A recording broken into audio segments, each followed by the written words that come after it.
வேற வலிமையை கூட்டிக் கொள்வதற்காக திரு விஜய் ஆதரவு, ஜனநாயகன் ஆதரவு அப்படின்ற நிலைப்பாட்டை காங்கிரஸ் எடுப்பதாக விமர்சனம் வச்சிருக்கு. இல்ல, கண்டிப்பா இல்ல.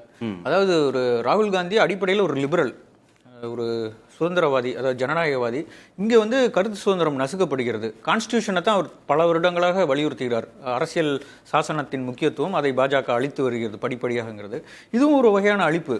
இன்ஃபர்மேஷன் அண்ட் பிராட்காஸ்டிங் மினிஸ்ட்ரி கீழே இருக்கிற சென்சார் போர்டு வந்து ஒரு நியாயமான ஒரு காரணமே இல்லாமல் யாரோ ஒரு அனாமதையாக ஒருத்தர் கம்ப்ளைண்ட் கொடுத்ததை வச்சு திருப்பி அதை எஸ்கலேட் பண்ணி வேணும்னே அதை டிலே பண்ணி இன்னும் பாருங்க இந்த எவ்வளவு நாள் கழிச்சு தணிக்கை குழுல இருந்த உறுப்பினர் கொடுத்த புகாரின் அடிப்படையில் யார் அந்த உறுப்பினர்? இல்ல, அது என்ன புகார், என்ன ஏன் முன்னாடி கொடுக்கல? அவங்க எல்லாம் பார்த்து தானே கிளியர் பண்ணி ஓரளவு கிட்டத்தட்ட அப்ரூவல் பண்ணிட்டாங்க போன மாசமே. திடீர்னு கடைசி நிமிஷத்துல வந்து பண்ணது எல்லாமே இது வந்து ஆப்வியஸ். அதாவது இவங்க வேணும்னு பண்றாங்க. இதை வந்து ரெண்டாவது கோர்ட் தீர்ப்பளிச்ச பிறகும் அப்பீல் போறதே வந்து உடனே விட்டுருக்கலாம். சரி, ஓகே, கோர்ட் சொல்லிடுச்சு, ரிலீஸ் பண்ணிடலாம் சார். ஒரு வாரமா பிரச்சனை நடக்குது. ஆமா, ஒரு வாரமா நீதிமன்றத்துல வழக்கு நடந்துட்டு இருக்கு மாறி மாறி. ஆமா, ஒரு வாரமா ஊடகங்கள்ல விவாதங்கள் நடக்குது. மிகச்சரியாக தமிழ்நாட்டில் இருக்கிற நாள் அன்று மிகச்சரியா ட்வீட் பண்றாருல ராகுல் காந்தி. அப்ப எந்த விதமான அரசியலும் இல்ல, இது ஒரு லிபரல் திங்கிங் தான், ஜனநாயக பார்வை தான். இன்னைக்கு தான் அவர் இங்க வர முடியுமா? அதாவது அவர் வந்து இந்தியா ஃபுல்லா கவனம் செலுத்துறவர். தமிழ்நாட்டுக்கு மட்டுமே ஒரு காங்கிரஸ் தலைவர் கிடையாது. இந்தியா ஃபுல்லா அனைத்து மாநிலங்களும் பல்வேறு பணிகள் இங்க இருக்கிறவங்க அதுக்கு ரியாக்ட் பண்ணிட்டு இருக்காங்க. இன்னைக்கு வர்றதுனால அவர் பண்ணியிருக்காரு. இது ஜஸ்ட் ஒரு கோஇன்சிடென்ஸ் தான். இதுக்கு இவ்வளவு தூரம் அர்த்தப்படுத்திக்க தேவையில்லை. இவ்வளவு என்ன சொல்றது, இன்டர்பிரிட்டேஷன், ஓவர் இமேஜினேஷன். அது அப்படிதான் நான் பாக்குறேன். அது ஒரு இன்னைக்கு இங்க வர இருந்துதானே கரூர் துயர சம்பவத்திற்கு அது வந்து 41 பேர் இறந்தது. சீரியஸான மேட்டர். அது இந்தியாவில் எங்கேயுமே நடக்காது. அது நடந்தா ஒரு கட்டசி கால் தான். என்னாச்சு, நீங்க நல்லா உங்களுக்கு எதுவும் சேஃப்டி இல்லையா, என்ன நடந்ததுங்கிறதுக்காக ஒரு ஜஸ்ட் ஒரு பேசிக் கட்டசி கால். அப்படிதான் அதை எடுத்துக்கணும். அவர் ஒரு கிரீஷ் சோடாங்கர் பேசி முடிச்சு, ஜோதிமணி பேசி முடிச்சு, மாணிக்கம் தாகூர் பேசி முடிச்ச வரைக்கும் அமைதியா இருந்துட்டு வந்து பேசுறாரு. அப்படிலாம் ஒன்றும் அர்த்தம் இல்லை. ஏன் அவங்க இவர் பேசினதுக்கு அப்புறம் தான் அவங்க பேசணுமா, அல்லது இதென்ன மன்னராட்சியா? கிடையாது. அவங்களும் ஒரு கட்சியில ஒரு தலைவர்கள், இவர் ஒரு நேஷனல் லீடர், அவ்வளவுதான். அதுல வந்து ஹைரார்கி படி தான் ஒன்றும் கிடையாது. இட்ஸ் ஃப்ரீ, இட்ஸ் ஜனநாயக ரீதியான கட்சி. ரெண்டாவது நான் என்ன சொல்றேன்னா, இந்த இதை வந்து காங்கிரஸ் மட்டும் குரல் கொடுத்துருக்க கூடாது. திமுக கொடுத்துருக்கணும், இந்த விசிகே கொடுத்துருக்கணும், இடதுசாரிகள் கொடுத்துருக்கணும், இஸ்லாமிய கட்சி அந்த அவங்களும் கொடுத்துருக்கணும். எல்லாரும் liberals, all liberal should have voiced. அதாவது இந்த படத்தை இது விஜய்க்கான ஆதரவு முதல்வர் வந்து கண்டிச்சிருக்காரு. இல்ல, அவரும் பொதுவா தான் சொல்லியிருக்காரு. தணிக்கை வாரியத்தை ஒரு புது வெப்பனா நீங்க பயன்படுத்துறீங்க. டைம்ல வந்து பராசக்திக்கும் பிரச்சனை இருந்தது. ஆமா, அதனால ரெண்டுக்கும் சேர்த்து சொன்னார். அவர் படத்து பேரை சொல்லல. இவர் தெளிவா ஸ்பெசிபிக்கா, ஏன்னா அது பராசக்தி பிரச்சனை முடிஞ்சு அவங்க ரிலீஸ் ஆயிடுச்சு. இது வந்து இப்பதான் இன்னும் ரிலீஸ் ஆகுமா ஆகாதாங்கிறது இன்னும் அநேகமா ஒரு மாசம் கூட ஆகலாம். இன்னொரு கேவியட்ல சுப்ரீம் கோர்ட்ல அவங்க இன்னும் புதுசா ஏதாவது ஒரு பெட்டிஷன் சப்மிட் பண்ணி ஏதாவது ஒன்று புதுசா கலப்பலாம். இல்ல கூட்டணி ஆட்சி அப்படின்னு கிரீஷ் பேசுறாரு, ஊடகங்கள்ல பேட்டி கொடுக்கறாரு.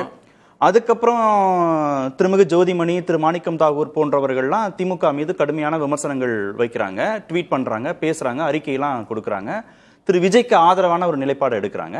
இந்த நிலையில ராகுல் காந்தியோட ட்வீட்டுங்கிறது வெறும் ஒரு கருத்துரிமைக்கு ஆதரவான குரல் அப்படின்னு கடந்து போயிட முடியுமா? இல்ல ஒரு அரசியலே இல்ல. விஜய்ங்கிற பேர் கூட அவர் சொல்லல. இந்த படத்தை தடுத்தது வந்து ஜனநாயக படுகொலை, அவ்வளவுதான். அதுதான் பேசுறாரு. விஜய், தாவக எதுவுமே அதுல இல்ல. இல்ல சார், ஜனநாயகன் படத்தை முடக்கும் மத்திய அரசின் முயற்சி தமிழ் கலாச்சாரத்தின் மீதான தாக்குதல். ஆமா, தமிழ் மக்களின் குரலை ஒடுக்குவதன் மூலமாக மோடியால் ஒருபோதும் வெற்றி பெற முடியாது. இதுல பொலிட்டிக்கல் ஸ்டேட்மெண்ட் தானே இது. மோடியால் ஒருபோதும் வெற்றி பெற முடியாதுங்கிறது. இது வந்து ஒரு படத்தை வந்து ஆப்வியஸா பொலிட்டிக்கல் ரீசனுக்காக தான் தடுக்கிறாங்க. அது வந்து ஜெயிக்காதுங்கிறாரு, அவ்வளவுதான். இல்ல அது கரெக்டா வந்துட்டீங்க. பொலிட்டிக்கல் ரீசனுக்காக பாஜக தடுக்குது, ஆனா பொலிட்டிக்கல் ரீசனுக்காக ராகுல் காந்தி பேசல. இல்ல, அது உங்க நோக்கம் நிறைவேறாதுங்கிறாரு. நீங்க பண்றது வந்து பொலிட்டிக்கல் ரீசனுக்காக. நாங்க சொல்றது ஒரு உரிமை மீறல், ஒரு நசுக்கப்படுவதற்காக குரல் கொடுக்கலாம். அது யாரா இருந்தாலும் கொடுக்கணும். சாமிநாதன், இந்தியாவில் இல்ல தமிழ்நாட்டுல யாருடைய திரைப்படங்கள் பாதிப்புக்கு உள்ளானாலும் திரு ராகுல் காந்தி பேசியிருப்பார் அப்படின்னு அவர் சொல்றாரு. பராசக்திக்கு பேசினாரா ராகுல் காந்தின்னு தெரியல. குறுக்கிட்டீங்களா இடையில? இல்ல சார், அதாவது தமிழ் மக்களின் குரல்ங்கிறது, அப்ப தமிழ் மக்களின் குரலை நசுக்காதீங்கன்னா விஜய் அவர்களை தமிழ் மக்களின் குரல் அவர் ஏற்றுக்கொள்கிறார் என்பதாகத்தான் அதுக்கு அர்த்தம் வரும். தமிழ் மக்களின் குரலை நசுக்காதீங்க, தமிழ் கலாச்சாரத்தின் மீதான தாக்குதல் இது அப்படின்னு சொல்றது எல்லா துணையுமே ஜனநாயகனை தமிழ் கலாச்சாரத்தினுடைய உச்சமாக அவர் பார்க்கிறாரா? அப்ப விஜய் அவர்களுடைய ஒரு திரைப்படம் தமிழ் கலாச்சாரத்தினுடைய உச்சமா பார்க்கிறாரா என்பது ஒரு நிலை. இன்னொன்று, கரூர் சம்பவத்தின் போது அவர் வந்து அந்த களம் என்னது, கரூர் சம்பவத்தினுடைய விஷயம் என்ன, தவறு தமிழக காவல்துறையின் மீதா, தமிழக வெற்றி கழகத்தின் மீதா என்பதுதான். அப்போ ஒரு ராகுல் காந்தி போன்ற ஒரு மூத்த தலைவர், திராவிட முன்னேற்ற கழகத்தினுடைய கூட்டணியில் இருக்கக்கூடிய தலைவர், விஜய் அவர்கள்ட்டையும் அழைத்து பேசுறது அப்படிங்கிறது பாதிக்கப்பட்ட தரப்பிட பேசுறா அப்படிங்கிற குரல் அதை எடுத்துக்கிட்டா கூட முதல்வர் அதை எந்த துணையில சொன்னார்? எந்த தலைவருமே ஒரு பாதிப்பை ஏற்படுத்தியதை விரும்ப மாட்டார்கள், பாதிப்பை ஏற்படுத்த விரும்ப மாட்டாங்க, எந்த தலைவருமே தன் தொண்டன் மரணிப்பதை விரும்ப மாட்டாங்கன்னாங்க. அந்த குரல் ஒரு பக்கம் இருக்காது சார். ராகுல் காந்தி அவர்கள் நேரடியாக விஜய் அவர்கள்ட்டே அழைத்து பேசுவார். ஒருவேளை பாதிக்கப்பட்டவங்கள்ட்ட பேசுவார்னா அவர் பேசியிருக்க வேண்டியது அந்த இறந்து போன 41 பேரோட குடும்பத்தினர் தானே. அவங்க முதல்ல இருந்தே விஜய் அவர்களை ஒரு ஆயுதமாக பயன்படுத்துறாங்க. அதுக்கு ஜனநாயகம் என்கிற ஒரு போர்வையை தங்கள் மீது போர்த்திக்கிறாங்க அப்படின்னு. ஓகே சொல்லுங்க செந்தில். 10 செகண்ட் கடன் தான் வாங்கியிருக்கீங்க, 10 செகண்ட் வட்டியோட திருப்பி கொடுத்துருங்க. இல்ல முக்கியமான விஷயம் எதுக்காக இடைமறிச்சேன் அப்படின்னாக்க, தமிழக நீங்க சொன்னீங்களே பராசக்திக்கு சப்போர்ட் கொடுக்கலன்னு, தமிழக பராசக்திக்கு ராகுல் பேசுற மாதிரி தெரியல. இல்ல இருங்க, தமிழக இளைஞர் காங்கிரஸ்ல இருந்து ஒரு அறிக்கை ஒண்ணு வெளியிட்டு இருக்காங்க, பேன் பராசக்தி அப்படின்ற ஹேஷ்டேக்கோட போட்டு. அவங்க சொல்லியிருக்கிறது இங்க நீங்க காங்கிரஸையும் அதன் கடந்த கால தலைவர்களையும் குறிப்பா இந்திரா காந்தி அம்மையாரையும் நீங்க தவறா சித்தரிச்சிருக்கீங்க அப்படிங்கிற அளவுல போட்டு ஒரு இதுவும் ரிலீஸ் பண்ணிருக்காங்க. அதை மட்டும் தான் சொல்றேன். ஒரு நிர்வாகி அவர். ஓகே.